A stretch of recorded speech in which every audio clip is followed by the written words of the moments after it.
It's 1845 local time on September 23. Along the Black Sea near Yalta, warning lights bloom across Russian scopes. Alarms tear through the Foros Sanatorium, a VIP refuge cut into cliffs and pines. Footsteps pound, radios hiss, guards sprint to the seawall. Outside, the night hum sharpens low, insect fast. On the horizon, sparks skim the water. A Magura V5 drone boat knifes in, flinging chaff that blossoms like silver weeds. Above it, 6 FPV kamikaze drones bob and weave, hugging the spray to stay below radar. Searchlights rake the surf. A Panzer battery whirs alive. A Su-30 howls overhead, high and late. Tracers stitch the dark, but the swarm keeps coming. Tight, stubborn, fast. These next minutes decide whether this resort for Moscow's elite remains a sanctuary or turns into a headline and a wall of flame. Windows shudder in their frames. Guests in evening wear frieze on balconies. Phones up, mouths open. Down on the pier, Russian sailors yank tarps from the Panzer's missiles and shout bearings into the wind. The strike on Crimea's coast is not random. For Ukraine, this is more than hitting a building. It's about breaking Russia's grip on the Black Sea. The Foros Sanatorium, long a retreat for Soviet leaders and now Russian VIP, sits near the routes Moscow uses to track and threaten shipping. By striking here, Ukraine sends a message. Nowhere is safe, not even the places Russia keeps for its elite. Just miles offshore, cargo vessels inch through narrow lanes that carry grain to world markets. Those ships feed families in Africa and steady prices in Europe. If Russia controls the sea, food costs climb and ports choke. If Ukraine can open the corridor, it proves Moscow cannot dictate who eats and who starves. That's why tonight's clash matters far beyond Crimea's cliffs. Russia has layered defenses here. Panzer batteries on the ground, S-400 missiles scanning the sky, electronic warfare trucks humming from forest clearings, and fighter jets on constant patrol. Each system is meant to swat down intruders before they reach valuable targets, but Ukraine counters with swarm tactics cheap, fast, and overwhelming. A single Magura V5 can carry decoys, while FPV drones cost a fraction of a missile. The gamble: trade dollars for rubles, force Russia to spend big just to keep up. This fight is also psychological. If Ukraine proves its drones can pierce Russia's best shields, it shakes confidence across the Black Sea fleet and embarrasses the Kremlin at home. One side clings to its fortress, the other pokes holes in the walls. Comment below if you think Russia holds the line, press 1. If you think Ukraine's swarm strategy is the future, press 9. And don't forget to subscribe so you won't miss the next strike. 1847, barely 2 minutes after the first radar alert, the Russian commander at Foros sees 6 fast-moving tracks closing from the sea. Orders crackle, activate Panzer, scramble air cover, jam signals. But the drones are already splitting into groups, some hugging the surf, others climbing into the tree line to confuse radar angles. The Magura V5 leads the assault. Sleek and fast, it drags a trail of chaff decoys behind it, clouds of metallic strips that scatter radar beams. Operators in Odessa guide the craft remotely, steering through coastal shadows where cliffs block Russian sensors. Behind it, 6 FPV drones dive and jink like hornets, each carrying a shaped charge barely the size of a soda can but strong enough to punch through concrete walls. Russian gunners fire first. Panzer missiles streak upward, lighting the sky in white arcs. One drone explodes midair, scattering burning fragments over the waves. A second stalls and tumbles, hit by shrapnel, but the rest keep weaving forward. The Su-30 fighter roars down from altitude, its engines shaking windows across the compound. It looses flares and rolls into a pass, but the FPV fly too low and too slow for its missiles to lock cleanly. The jet overshoots, leaving ground crews to pick up the fight. On the beach, Spetsnaz patrols unleash rifle fire, trying to swat the buzzing shapes before they breach the perimeter.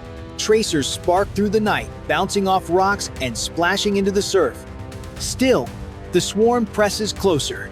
Electronic warfare trucks power up, flooding the airwaves with static.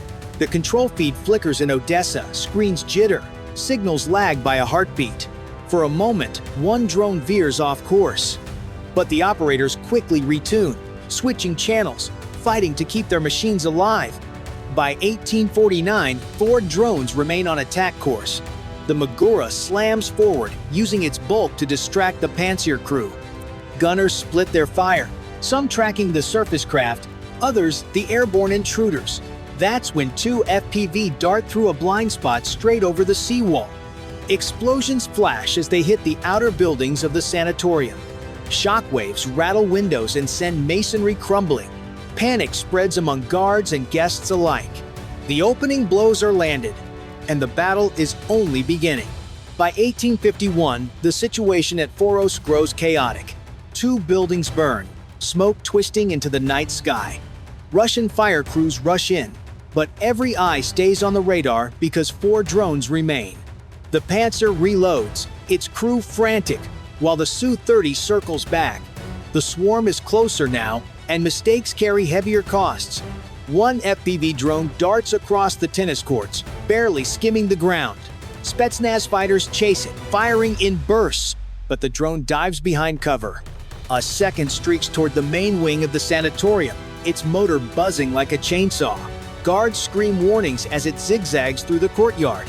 A rocket from the Pantsir slams nearby, the explosion rocking the compound, but the blast misses.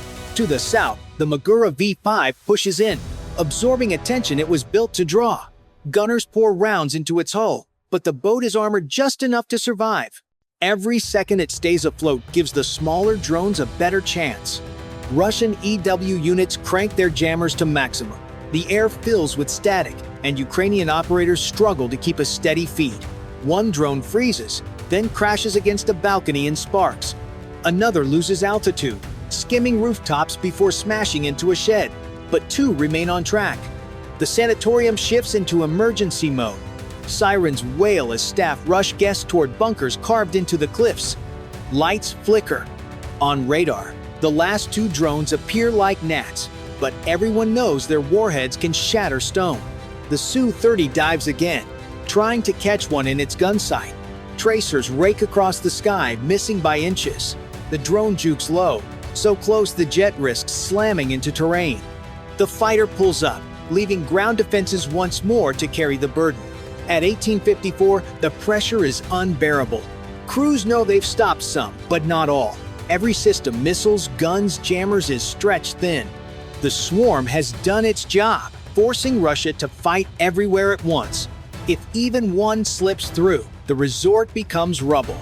2 sides, one fortress under siege, one swarm cutting through. Comment below. Press 1 if you think Russia's defenses hold, or press 9 if the drones break through. And subscribe so you don't miss the climax. Just when Russian crews think they've steadied the defense, a new threat appears. At 1856, a fresh wave skims in low over the Black Sea, smaller drones, almost invisible against the surf. These aren't the 6 from before. They're backup units launched to arrive late, timed to strike when defenses are already stretched. The operators in Odessa had hidden this second punch. While Russian radars fixated on the first swarm, these late arrivals slipped in under the clutter, hugging waves that bounce signals and hide their profiles. By the time Russian scopes pick them up, they're barely 2 kilometers out. Panic jolts through the command post. Pantsir crews try to swivel, but reloads aren't finished. The Su-30 is still refueling after repeated passes. EW units already run hot, their jammers maxed and overheating. Russia's layered shield suddenly looks thin. These smaller drones are faster, twitchier, and harder to track. They skim the waterline, almost scraping the foam, then pop up suddenly to confuse gunners. Searchlights swing frantically, catching glints of plastic and carbon fiber. Rifle fire rattles again, but it's like trying to hit wasps in the dark. For Ukraine, this is the twist-time saturation. Not just one wave, but 2. The goal is simple: bleed Russia's defenses dry. Every missile fired at a $2,000 drone is a victory. Every minute spent hunting decoys gives the real strike team more room to move. Inside the bunker, Russian officers shout over each other, trying to reassign what little they have left. Outside, the pressure doubles. A fortress designed to withstand missiles is now gasping against drones that cost less than a night's stay in its own suites. The board is reset. The tempo quickens. The next 3 minutes will decide if Russia adapts or if the sanatorium falls completely. 1858. The second swarm is inside the perimeter. Russian defenses unravel. The Panzer crew scrambles to lock targets, but overheats, sensors blinking. The Su-30 is gone, and ground forces stand nearly alone. One drone slams into the southern wall, blasting stone across the courtyard. Another detonates against a radar mast, plunging the compound into electronic darkness. Screens flicker out. Officers shout, blind to what's coming. Radios crackle half words, then die. Magura V5 makes its final run. Smoking, riddled with holes, it drives forward like a battering ram. Gunners pour fire into it, but too late. At 1859, the craft slams into the pier, erupting in a massive fireball. The shockwave tears through the seawall, scattering troops and ripping boats from moorings. Burning fuel rains down. The water itself looks on fire. Above, 2 FPV drones dive. One crashes into a dining hall, flames spilling across tablecloths and chandeliers. The second curves toward the main villa. Guards fire desperately, but it hits the roof. Tiles lift like carts, fire bursting from the top floor. Smoke funnels upward, visible from miles along the coast. Sparks drift into the pines and ignite small fires upslope. Guests scream in the tunnels, dust raining from ceilings. Panic spreads. Spetsnaz squads rush to contain fires, but fresh blasts pin them down. Medics drag out the injured, faces gray with ash. By 1901, one last drone streaks toward the command center. Rifle fire tears the night, tracers chasing the buzzing speck. At 10 meters out, a final burst hits, yet it keeps coming. It slams into the blast door, detonating in a thunderclap. The bunker shudders, lights cut, radios fall silent. Concrete dust rolls down the stairs. Emergency phones chirp once, then quit. For 30 seconds, the battlefield stills. Sirens wail weakly, and the sea reflects orange fire. Generators cough back to life in patches, revealing a collapsed pier, shattered windows, and courtyards littered with debris. Then reality sets in. Foro Sanatorium, once a fortress for Moscow's elite, is burning. Comment below, press 1 if you think Russia can recover, or press 9 if Ukraine's swarm just changed the future of war. And subscribe so you don't miss the next strike. By 1910, the battle is over. The Foro Sanatorium lies in ruins, its main villa gutted by fire, radar masts twisted into the ground, and the pier collapsed into the sea. Smoke drifts across the cliffs, visible far down the Black Sea coast. Rescue crews dig through rubble as flames still lick the shattered walls. The once pristine resort, a symbol of Russian power and privilege, is now a smoldering scar. For Ukraine, the result is immediate, a successful strike against a high-profile target deep in Crimea. The attack proves swarm tactics can overwhelm even layered Russian defenses. A single Magura boat and a handful of drones forced Panzer crews, electronic warfare teams, and even a Su-30 to the breaking point. In the end, 4 drones made it through. The message is clear. Russia's most protected sites are vulnerable. For Moscow, the damage goes beyond stone and steel. Images of burning villas spread across social media within minutes. Elites who once felt safe in Crimea now question whether any corner is beyond Ukraine's reach. The Black Sea Fleet, already battered by past strikes, pulls back further from exposed bases. The psychological cost may outstrip the physical wreckage. Strategically, tonight changes the grain corridor. With Russian defenses stretched thin, Ukraine signals it can protect routes for food exports, keeping lifelines open for global markets.